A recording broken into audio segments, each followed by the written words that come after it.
Isaiah 42 verses 1 to 4 and 6 to 7. Behold my servant with whom I am well pleased. Thus says the Lord.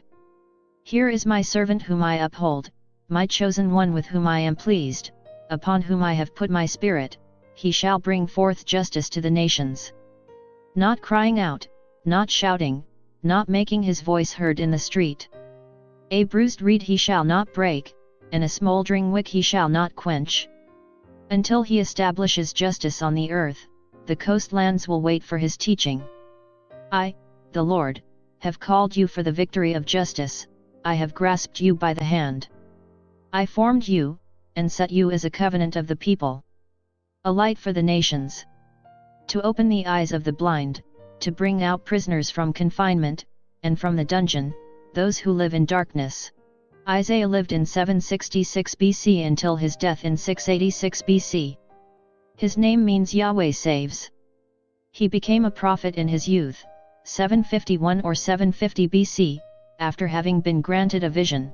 In the year King Uzziah died, I saw the Lord seated on a high and lofty throne, with the train of his garment filling the temple. In Isaiah 40:12-31 God revealed his mighty power by creating the world. In Isaiah 41 verses 1-29 he reveals his determination to save mankind by intervening in the history of man.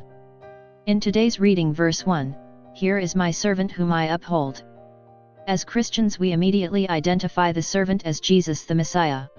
Notice in verses 1, he shall bring forth justice to the nations. In the Bible the word justice means fulfilling a mutual obligation, consistent with God's law. As an example, I purchased a new motorcycle from a dealer, and in the process of registration it was discovered that the delivered motorcycle was substituted for the previous year's model. The dealer was unwilling to replace it until I contacted the local police with the sales agreement, which showed a different identification number. I had provided him with the cash for a new motorcycle, thus fulfilling my moral obligation, but I didn't receive justice from the dealer in his attempted bait-and-switch sale. As Pope Paul VI said, if you want peace, work for justice. When Jesus came, he was humble and gentle.